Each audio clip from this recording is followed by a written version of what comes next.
അലമ്പായിട്ടല്ല, അലമ്പി കഴുകിയെടുക്കണം. നമസ്കാരം.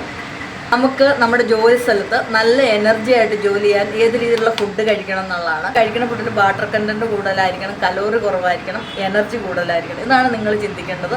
അപ്പം അതിനെ ചെറിയ ടേസ്റ്റാക്കി ഉണ്ടാക്കി കഴിക്കുക എന്ന് മാത്രമേ ഉള്ളൂ. പിന്നെ നമ്മൾ സ്പൂൺ ഉപയോഗിച്ച് കുറച്ച് ഇങ്ങനെ കഴിക്കുവാണെങ്കിൽ നമുക്ക് ചെറിയൊരു പാത്രത്തിലെ ഫുഡ് മതിയാവും. കൈ വെച്ചാകുമ്പോൾ നമ്മൾ ആ ഒരു കൈക്ക് ഇത്ര ഫുഡ് വാരി കഴിച്ചിരിക്കും. ഒരുപാട് ഫുഡ് സ്റ്റോറാവും. പിന്നെ അതൊക്കെ ഡൈജഷൻ ആകാൻ പാടാണ്.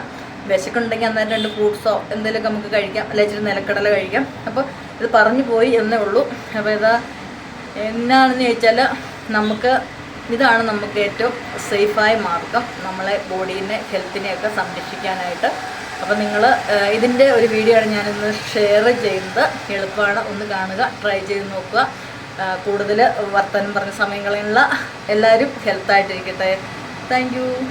കോളിഫ്ലവർ ഉപ്പ് മഞ്ഞപ്പൊടിയിൽ നന്നായിട്ടൊന്ന് തിളപ്പിച്ചിടുക. ആ സമയത്ത് നമുക്ക് ബാക്കി കാര്യങ്ങളൊന്ന് കറക്റ്റ് ചെയ്യും.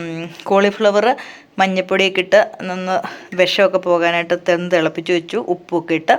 ഇനി ഇത് നന്നായിട്ട് കഴുകിയെടുത്ത് വെച്ചേക്കാണ്. ഇതിനെ നമുക്ക് ചെറുതായിട്ടൊന്ന് അരിഞ്ഞെടുക്കാം. ഇതൊരു കുക്കറിൽ ഒരു ചെറിയ കറി റെഡിയാക്കുന്ന രീതിയാണ്. നമുക്ക് ഫുഡിന് പകരം ഒരു നേരം ഇത് കഴിച്ചാൽ മതി, വെയിറ്റ് ലോസിനും ഗ്ലോയിങ് സ്കിന്നിനും. എല്ലാ കഷ്ണവും ഒരുപോലെ തന്നെ അരിഞ്ഞെടുക്കുക. പച്ചമുളക്, സബോള, നമ്മുടെ കോവയ്ക്ക, തക്കാളി, ഈ കൂടെ ചീരയില ഉണ്ടെങ്കിൽ അത് ഇടുന്ന നല്ലതാണ്. ചെറിയ ചീരയിലകൾ പച്ചയോ ചുവപ്പോ നിങ്ങൾക്ക് ഇഷ്ടം എന്തായാലും ചീരയിലും ചേർക്കാം. ഞാൻ ഇച്ചിരി ചേർക്കുന്നുണ്ട്. അത് നമ്മൾ കടുക് പൊട്ടിക്കുമ്പോൾ അതിൻ്റെ അകത്തോട്ടിട്ട് ഈ സംഭവത്തിലൂടെ കുക്കറിൽ ഒന്ന് കറക്റ്റ് ചെയ്യുകയാണ് വേണ്ടത്. നമ്മുടെ കോളിഫ്ലവർ നല്ല സെറ്റായിട്ടുണ്ട്. ഇനി അതിനൊന്ന് കഴുകിയെടുക്കാം. ഇത്തിരി ഇടാവുന്നൊരു കുഞ്ഞു ചീരയാണ്, കണ്ണിന് കാഴ്ചശക്തി കൂടുന്നൊക്കെയാണ് പറയണത്. അപ്പോൾ ഇതിനെ നമുക്ക് ഇച്ചിരി ഒന്ന് അരിഞ്ഞു വെക്കണം ആദ്യം. ബാക്കി നമ്മളെല്ലാം അരിഞ്ഞു വെച്ചിട്ടുണ്ട്. ഇതിൻ്റെ തണ്ടിന് ഇച്ചിരി കട്ടിയുണ്ട്, പക്ഷേ തണ്ട് കളയൊന്നും വേണ്ട. അല്ല ഇത് ഞെരടിയും ഇട്ടാൽ മതിയായിരുന്നു. തണ്ടിന് കട്ടിയുള്ളതുകൊണ്ട് മാത്രം നമ്മളിതിനെ ഒന്ന് അരിഞ്ഞു വെക്കുക ചെറുതാക്കി. ഇത് കോളിഫ്ലവർ നമ്മൾ മഞ്ഞപ്പൊടിയൊക്കെ ഇട്ട് വെച്ചിട്ടുണ്ട്, നല്ല തിളപ്പിച്ച് വെച്ചാണ്. അതിനെ നന്നായിട്ടൊന്ന് കഴുകിയെടുക്കണം. കൂടുതൽ വെള്ളം ഒഴിച്ചിങ്ങനെ അലമ്പി കഴുകിയെടുക്കണം. അലമ്പായിട്ടല്ല, അലമ്പി കഴുകിയെടുക്കണം. അതിലോട്ട് ഇച്ചിരി വെളിച്ചെണ്ണ ഒഴിച്ചു കൊടുക്കുക. അതിലോട്ട് ആദ്യം നമുക്ക് ചീര ഇടണം. ചീര ഒന്ന് വഴന്നു ചെറുതായിട്ട് മതി. ഇനി നമുക്ക് തീ അങ്ങ് കെടുത്തിയിട്ട് കുറച്ച് അരപ്പുകൾ ഇടണം. ഇതിൻ്റെ അകത്ത് മഞ്ഞൾപ്പൊടി ഇച്ചിരി ഇടുക, ഒരു 1/4 സ്പൂണ് കാശ്മീരി ചില്ലി, 1/4 സ്പൂണ് മല്ലിപ്പൊടി, മീറ്റ് മസാല 1/4 സ്പൂൺ. ഒരിക്കലും ചിക്കൻ പൊടി ഇടരുത്. ഉപ്പ് ആവശ്യത്തിനിട്ടു. ഇതാ ചെറിയ ചൂടിൽ എല്ലാം കൂടെ ഒന്ന് ഇളക്കുക. അല്ലെങ്കിൽ അരപ്പ് കരിഞ്ഞുകൊണ്ടാണ് നമ്മൾ തീ കെടുത്തി വെച്ചത്. ഇനി നമുക്കതൊന്ന് തീ കത്തിക്കുക. നമ്മുടെ പച്ചക്കറി ഇട്ട് കൊടുക്കുക. കോളിഫ്ലവർ നമ്മളിട്ടു. ഇനി നമുക്ക് എല്ലാം കൂടെ വെച്ചിട്ട് അധികം വെള്ളം വേണ്ട, ഇത് കഴുകിയ വെള്ളമൊക്കെ കൂടെ മതിയാവും. നമുക്ക് ഒന്നൊന്ന് തീ ഒന്ന് അടപ്പടുത്തൊന്ന് അടുപ്പിക്കണം. എന്നിട്ട് നമുക്ക് ഇച്ചിരി കുരുമുളക് പൊടിയും കൂടെ ഇട്ട് എടുക്കണം. ഇതെല്ലാം കൂടെ ഒന്ന് കൂട്ടി വെക്കുക, തട്ടിപ്പൊത്തി വെക്കുക. എന്നിട്ട് നമുക്കിത് അടച്ച് വെക്കാം. 2 പ്രാവശ്യം വിസിലടിപ്പിക്കുക. പച്ചക്കറി ഉണ്ട്, അതിനകത്ത് ആവശ്യമുള്ള വെള്ളം കാണും.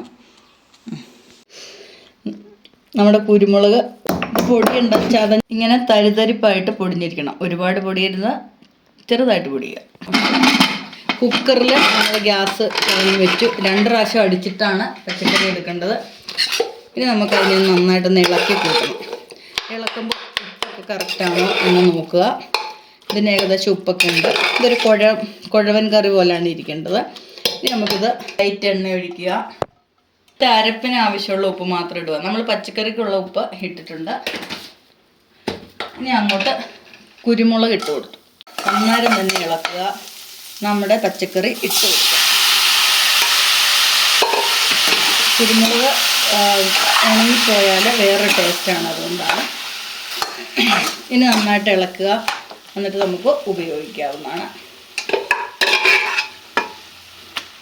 അപ്പോൾ ഇത് ശരിക്കും പറഞ്ഞാൽ നമുക്ക് ഉച്ചയ്ക്കൊക്കെ ഇത് മാത്രം കഴിക്കാം. സാലഡിന് പകരമായിട്ടും നമുക്ക് റൈസിന് പകരമൊക്കെ ആയിട്ട് ഇത് മാത്രം ഉച്ചയ്ക്ക് നമുക്കിത് ഉപയോഗിക്കാം. അപ്പോൾ ഇത് ഉപയോഗിക്കുമ്പോൾ ഈ കൂടെ വേറെ ചപ്പാത്തിയോ റൈസിൻ്റെ ഒന്നും ആവശ്യമില്ല, ഇത് മാത്രം മതിയാവും. അപ്പം നിങ്ങളൊന്ന് ട്രൈ ചെയ്ത് നോക്കുക. ഹെൽത്ത് ബെനിഫിറ്റ് ഉള്ള ഒരു കൂട്ടുകറിയാണ്. ക്ഷീണം കൂടുന്നത് ഹെവി ഫുഡ് കഴിക്കുമ്പോഴാണ്, അത് നമുക്ക് എല്ലാവർക്കും അറിയാം. എന്നാലും നമുക്ക് ഹെവി ഫുഡ് ഇഷ്ടമായതുകൊണ്ട് നമ്മളത് കഴിക്കും. അപ്പോൾ ഇന്നലെ സൺഡേ ഒക്കെ ആയതുകൊണ്ട് ഞാൻ ചില ഹെവി ഫുഡൊക്കെ കഴിച്ചു. അപ്പോൾ ഇന്നത്തെ ദിവസം നമ്മളത് മെയിൻ്റെനൻസ് ചെയ്യുന്നതാണിത്. അപ്പോൾ അല്ലെങ്കിൽ നമ്മളിന്ന് വേണം ഉച്ചയ്ക്ക് റൈസ് കഴിക്കും, കാര്യങ്ങൾ ചെയ്യും. അപ്പോൾ രാവിലെ ഒരു ഫ്രൂട്ട്സാണ് കഴിച്ചു. അല്ലെങ്കിൽ നമുക്ക് വേണമെങ്കിൽ പാൽ ചായ കഴിക്കാം, എഗ് വൈറ്റ് കഴിക്കാം. അപ്പോൾ ഇന്നലെ ഇച്ചിരി ഹെവി ആയതുകൊണ്ട് ഞാനതൊക്കെ അങ്ങ് ഇന്നലത്തെ ഫുഡ് ഹെവി ആയതുകൊണ്ട് ഞാനിന്ന് രാവിലെ ഒരു ഫ്രൂട്ട്സ് കഴിച്ചു, അതോടൊപ്പം പാൽ ചായ കുടിച്ചിട്ടുണ്ട്. പിന്നെ ഇപ്പോൾ ഉച്ചയായപ്പോഴത്തേനും ഈ കൂട്ടുകറിയാണ് കഴിക്കുന്നത്. ഇതിൽ എന്നാ പറയണേ, കിഴങ്ങുകളൊന്നുമില്ല, നമ്മുടെ ബാക്കി കാര്യങ്ങളേ ഉള്ളൂ. നിറയെ വാട്ടർ കണ്ടൻ്റ് ഉണ്ട്, ഒരുപാട് വൈറ്റമിൻസാണ് ഇതിനെല്ലാത്തും ഉള്ളത്. നമുക്ക് നമ്മുടെ ശരീരത്തിന് ഇതിൽ കോളിഫ്ലവർ ഉണ്ട്, തക്കാളി ഉണ്ട്, പിന്നെ കോവയ്ക്കുണ്ട്, കുരുമുളക് പൊടിച്ചിട്ടിട്ടുണ്ട്. അപ്പോൾ ഇങ്ങനെ കുറച്ച് കാര്യങ്ങളൊക്കെ കൂടെ ചേർന്നിട്ടുള്ള ഒരു സംഭവമാണ്. ഇതെല്ലാം കൂടെ അരിഞ്ഞെടുത്തിട്ട് വളരെ എളുപ്പമാണ്. നമുക്ക് ഇതിൻ്റെ കുറച്ച് ചീര ഇടാം. അപ്പം ഒരു കുക്കറും കുറച്ച് പച്ചക്കറികളും ഉണ്ടെങ്കിൽ ഇതെല്ലാം കൂടി ഇട്ട് പെട്ടെന്ന് തന്നെ നമുക്ക് ഒന്നടിപ്പിച്ച് എടുക്കാവുന്ന ഒരു കറിയാണ്. അപ്പോൾ ഇത് നിങ്ങൾക്ക് ക്ഷീണം മാറ്റും, വളരെ ഹെൽത്തായിട്ടും എനർജി ആയിട്ടും നമ്മുടെ വർക്കുകൾ ചെയ്യാൻ പറ്റും. ഏത് ഫീൽഡിലാണേലും നല്ല ഹാപ്പി ആയിട്ട് ഇരിക്കാൻ പറ്റും. Thank you.